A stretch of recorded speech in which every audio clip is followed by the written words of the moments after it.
luar biasa. Terima kasih Bapak ucapkan atas kehadiran anak hari ini. Siapa yang mandi dari pagi? Yang tidak mandi, yang tidak masuk gigi, ada enggak? Tidak ada. Baik. Sebelum kita memulai pelajaran, kita akan Bapak akan cek dulu karakter. Silakan cek karakter. Bagus. Ya, silakan dulu.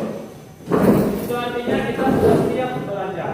Kalau tidak siap, berarti kita tidak rapi, tidak terkondisikan pakaiannya, kemudian rambutnya tidak diikat. Nah, sekarang berarti kalian sudah siap. Sebelum kita memulai, kita akan berdoa terlebih dahulu, ya, supaya kegiatan pembelajaran kita hari ini berjalan dengan baik, lancar, dan mendapatkan materi supaya dapat diingat dan dapat dikembangkan di kemudian hari. Silakan ketua kelas.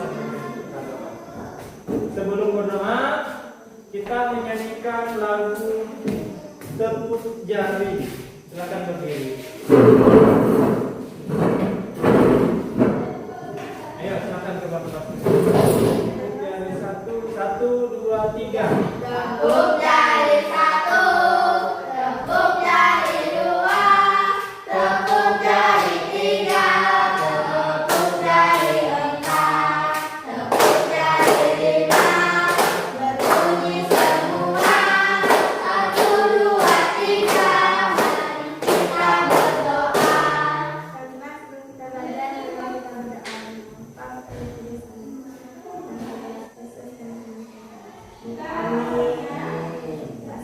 Hei, terima kasih, silakan dulu.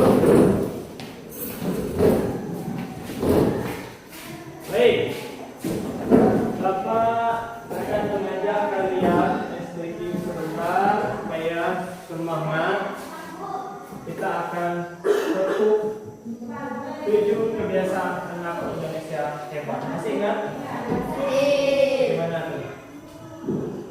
Pagi beribadah. Oke, seperti itu. Silakan berdiri. Ini berkaitan dengan kegiatan pembelajaran kita hari ini, ya. Bangun pagi, beribadah, olahraga. 1, 2, 3. Bangun pagi beribadah, olahraga. Berbadan makan sehat dan bergizi. Ayo bermasyarakat, tak lupa istirahat. Aku adalah anak Indonesia hebat. Bangun pagi beribadah, olahraga. Berbadan makan sehat dan bergizi.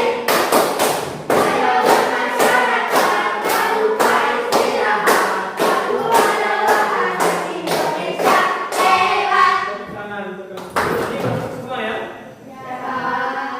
Hari ini kita akan belajar tentang coding. Sebelum itu, Bapak bagi kalian menjadi 2 kelompok saja, ya, karena kita tidak ramai. Jadi nanti dari Yudi, Palit, Angel 1 kelompok, dan Revi, Yosef, Rian 1 kelompok. Berarti dua kelompok, ya. Nah, kalian lihat di PowerPoint yang Bapak sediakan. Bapak akan membagikan materi tentang coding dalam kecerdasan artifisial. Ada yang tahu apa itu coding? Apa itu coding? Coding adalah proses menulis rangkaian instruksi atau kode yang dimasukkan oleh kita atau orang atau manusia untuk melakukan suatu tugas, ya, untuk melakukan satu tugas yang sulit menjadi ringan atau efisien, ya, yang sistematis, yang tidak perlu repot-repot lagi kita cari misalnya informasi. Kemudian contoh penerapan dalam kehidupan sehari-hari AI itu seperti apa? Nah, ini yang biasa kita pakai. Asisten virtual ini seperti Google Assistant, ya kan? Yang memahami perintah suara kita, ya, yang biasa kalian buka di Google itu. Misalnya Google carikan saya materi pembelajaran berpikir komputasional. Nanti muncul di situ. Kemauan kita tuh tampil di situ. Oh, ternyata ini pengertiannya. Kemudian yang lebih gampang misalnya Google bagaimana cara membuat nasi goreng. Langkah pertama ada di situ ya. Kemudian yang kedua apa nih? Mobil otonom, mobil yang bisa mengemudi sendiri. Kalau di Jepang ada mobil yang bisa menyetir sendiri, tidak perlu ada lagi pengemudi. Dia sudah diatur dengan pemrograman yang begitu lengkap sehingga dia bisa mendeteksi kalau ada mobil dengan jarak 10 meter dia akan pelan sendiri, atau ada orang atau ada manusia di depan dia akan berhenti sendiri, atau ketika ada lampu merah atau lampu hijau dia mengerti di situ ya. Kalau lampu hijau jalan, kalau lampu kuning berarti siap-siap berhenti, kalau lampu merah berhenti. Dia paham. Kalau mau belok kiri otomatis dia hidup lampu sen kiri. Ya, ini sudah disetting. Kamera melalui kamera ya, sensor berapa jarak sensornya, misalnya 10 meter radius sensornya, sehingga dia bisa mendeteksi. Kemudian sistem ketiga, sistem rekomendasi yang biasa kita gunakan adalah untuk mendengar lagu atau video. Kita biasa membuka YouTube ya. Misalnya kalau kita sering nonton film kartun, nanti yang muncul kartun semua. Yang biasa kalian kenal dengan FYP. Tahu nggak FYP? Nah, ya video yang muncul terus, ya. Atau video yang lagi viral. Kalau misalnya kalian mau nonton video viral itu muncul dia tanpa kesadaran kemauan kita, tapi nanti dia akan muncul karena kalau kita sering menontonnya, video yang kita tonton itu muncul terus ya. Apa itu berpikir komputasional? Silakan dibaca.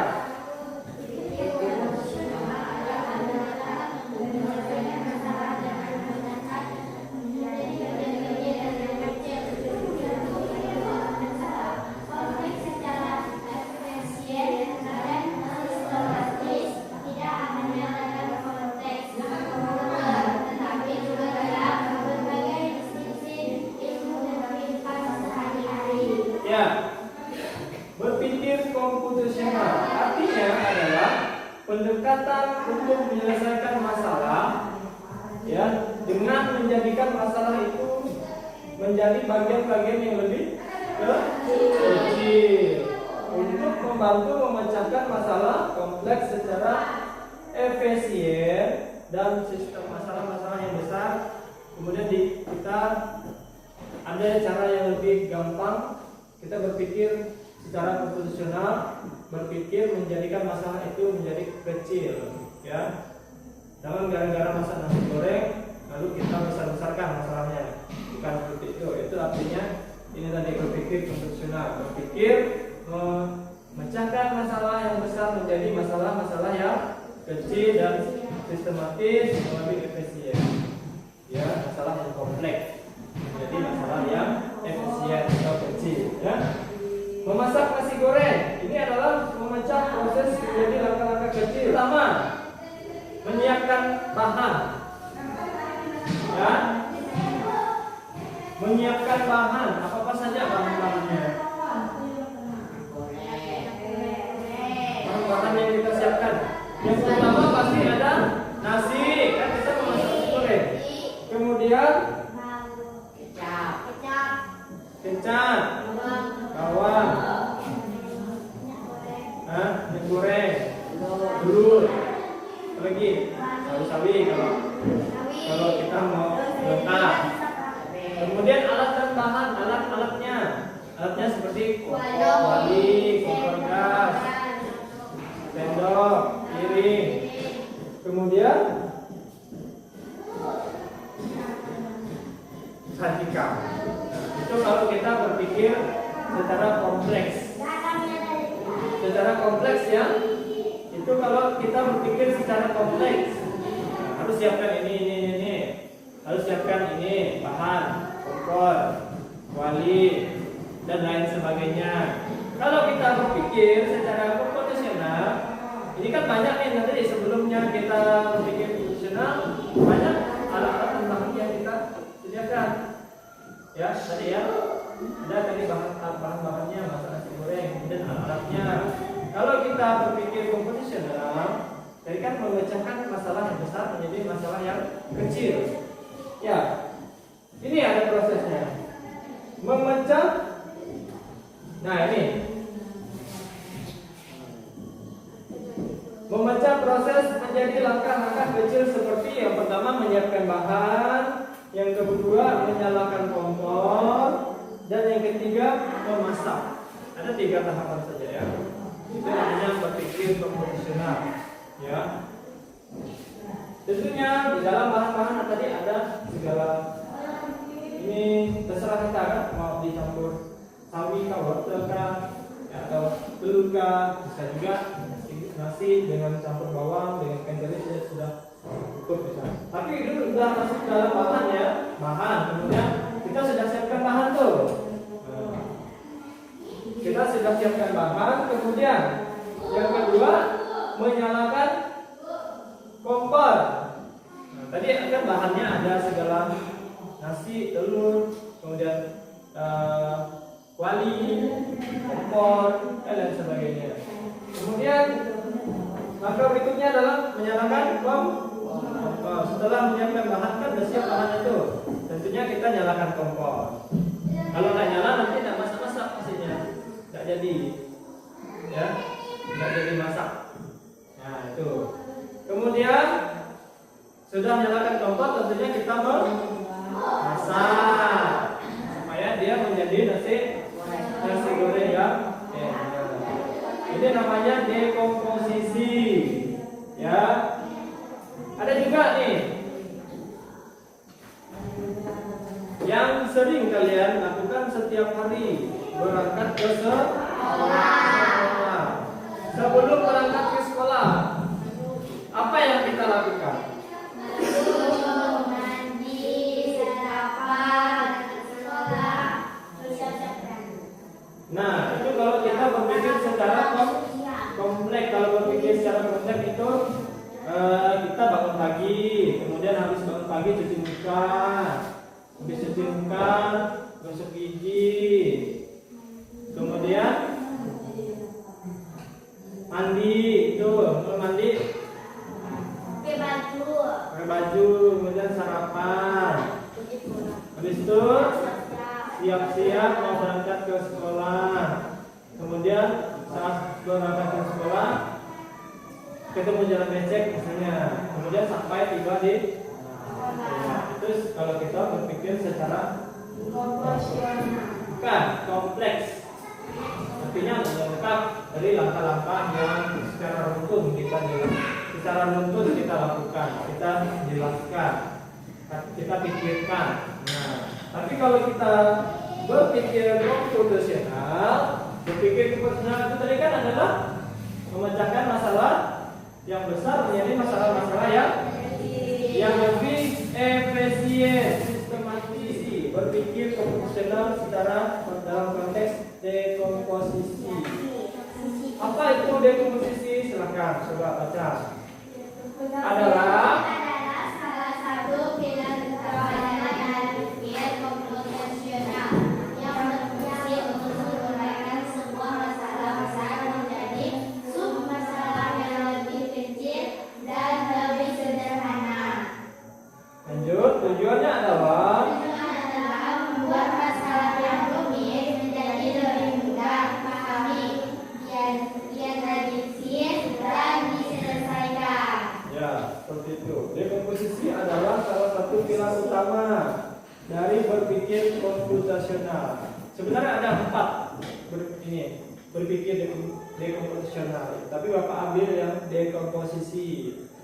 Ya, ada 4 sebenarnya ya. Kemudian ini berpikir komputasional yang berfungsi untuk menguraikan sebuah masalah besar menjadi sub masalah. ya, yang lebih kecil dan lebih sederhana. Karena Sub masalah itu artinya menjadi lebih kecil, menjadi bagian-bagian yang lebih kecil, ya, dibagi masalahnya lebih kecil, yang lebih besar menjadi kecil. Tujuannya adalah membuat masalah yang rumit menjadi lebih mudah dipahami dan analisis, ya, dan diselesaikan. Bagaimana cara kerja dekomposisi? Ini kita lihat. Bagaimana cara kerja dekomposisi? Yang pertama adalah mengamati. Yang kedua, menguraikan masalah. Yang ketiga, menganalisis setiap bagian. Yang keempat, menyatukan solusi. Yang pertama, mengamati masalah. Ini adalah mengamati dan kita memahami masalah secara kompleks. Pahami dulu, mengamati. Ya, mengamati masalah dilihat dulu. Jangan langsung dikerjakan, tanpa kita pahami dulu. Ya. Kemudian menguraikan masalah. Masalah yang dipecahkan menjadi bagian-bagian lebih kecil dan spesifik. Ini kemudian setelah menguraikan masalah, kita tahu, oh ini masalahnya, ini kita uraikan. Oh ini bagiannya.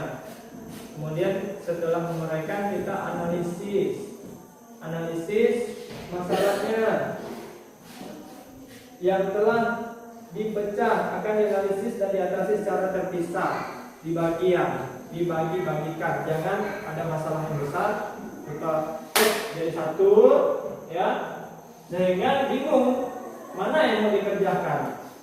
Misalnya seperti ini, masalah kalian kan, ada PR, ya kan, PR-nya satu, tapi ditumpuk-tumpuk. PR hari ini, misalnya bapak kasih tugas PR-nya 1 minggu jatahnya kan, 1 minggu ya kan harus diselesaikan. Kemudian besoknya ada tugas harian yang dikumpulkan besoknya. Kalian tumpuk, sehingga dalam pas mau hari H mengumpulnya, deadline-nya sudah habis, waktunya ditentukan sudah habis. Dalam 1 malam kalian kerjakan itu masalahnya, ya, kerjakan proof. Nah, kan pusing kita dari pecah-pecahkan masalahnya. Harusnya kalau ada masalah seperti itu kan masalah namanya PR, harus dianalisis, diamati, ya. Oh, PR hari ini kita kerjakan hari ini, ya besok, ya, pecahkan. Jangan dijadikan satu masalah, ya, tidak menumpuk. Ya, ini materi kita hari ini. Jadi kesimpulannya adalah dekomposisi dalam berpikir komputasional adalah proses memecahkan masalah kompleks, artinya masalah yang besar, ya, menjadi lebih kecil, ya, yang lebih efektif dan mudah dikelola supaya lebih mudah kita memahaminya, ya. Tuh. Oke. Bapak akan kasih kalian masalah. Misalkan kita masalah. Nah, ini masalahnya. Bapak kasih kalian masalah. Kalian besok harus tiba di sekolah sebelum pukul 6.30. Ya. Kalian harus merencanakan perjalanan dari rumah ke sekolah, ya, dengan cara berpikir komputasional. Bapak sudah bagikan kalian kelompok. Nanti kalian pecahkan masalahnya, kalian siapkan apa yang harus kalian lakukan untuk supaya tiba di sekolah dengan tepat waktu. Bapak akan memperlihatkan sebuah video tentang berpikir komputasional. Ini.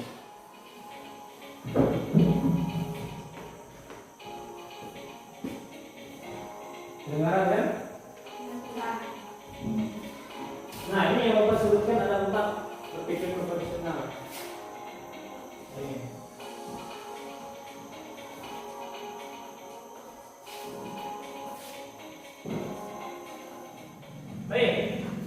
Ini Bapak sudah bagikan tadi, ya. Ada masalah di situ yang Bapak bagikan barusan tadi. Nah, ini.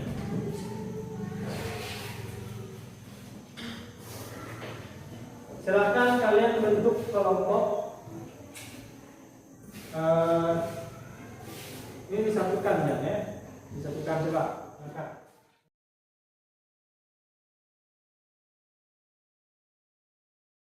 Tadi Bapak sudah berikan masalah. Masalahnya adalah kalau mulai besok kalian harus datang ke sekolah sebelum jam 6.30 atau setengah 7. Nah, silakan berdiskusi. Nanti Bapak sudah siapkan. Coba dituliskan di sini. Sebelum kalian ke sekolah harus apa saja? Anak-anak sudah selesai? Selesai masalah yang Bapak kasih tadi sudah selesai?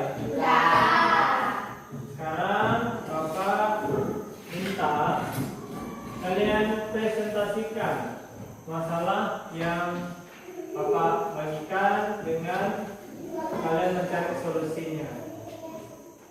Silakan kelompok.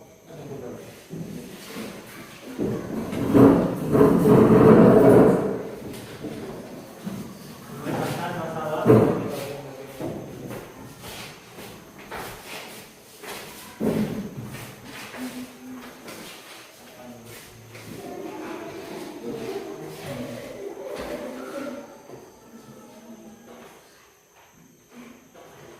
Ya, mulai, silakan mulai. Selamat pagi teman-teman. Pagi. Kami akan mempresentasikan hasil berdiskusi tentang cerita berangkat ke sekolah.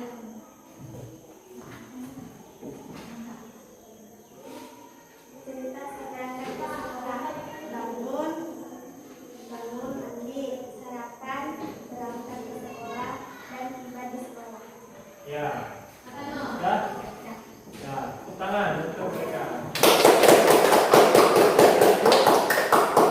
Ini berpikir benar menurut mereka. Bangun, mandi, sarapan, berangkat sekolah dan tiba di sekolah. Silakan kelompok dua.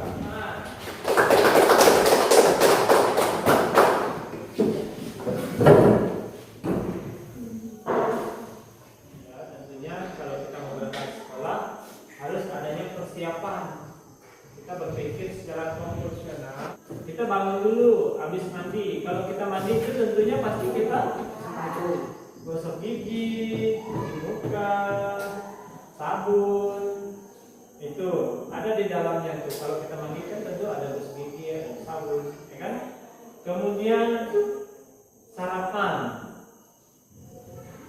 Yang kemudian habis sarapan kita berangkat ke sekolah. Disuruh tiba di sekolah. Seperti itu ya. Nah, sekarang Bapak akan membagikan LKPD, kerjakan. Kalian menyimpulkan tahapan perjalanan dari rumah. Dari LKPD ini. LKPD coding dan KKA. Kalian tuliskan nama, kemudian kelas, tulis di sini. Ayo bantu Didi dan Dodo pergi ke sekolah melewati jalan yang aman. Begini, ini adalah rumah Didi dan Dodo. Kalau ada tanda stop, berarti tidak bisa dilewati jalan ini, ya kan? Kalau ada tanda ini, ada pembuatan jalan, berarti tidak bisa dilewati jalan itu. Kalian cari rute hingga tiba di sekolah. Baik, sudah selesai KPD-nya? Sudah? Kalau sudah, pemerintah kalian mempresentasikan hasil diskusi kalian. Silakan dari kelompok 1 dan 2.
Silakan kembali ke tempat duduknya dengan posisi semula.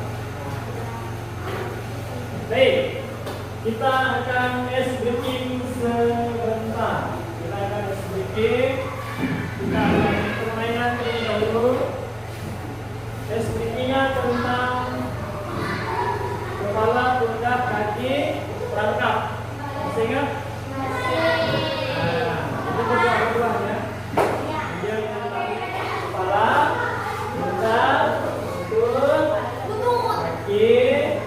Lutut, pundak, kepala, pundak, kepala, pundak, lutut, tangan. Selesai belum? Nah.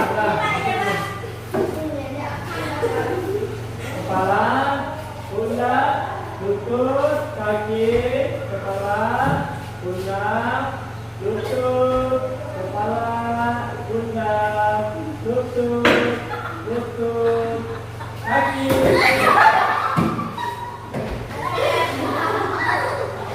Kepala, tangan. Kita sudah menyelesaikan lembar kerja kalian. Ya. Untuk kali ini, Bapak akan membagikan lembar refleksi tentang pelajaran hari ini. Silakan kalian cetak.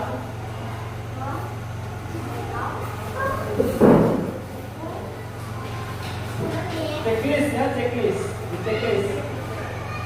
Saya tahu bagaimana memecahkan masalah ini menjadi bagian-bagian kecil. Checklist.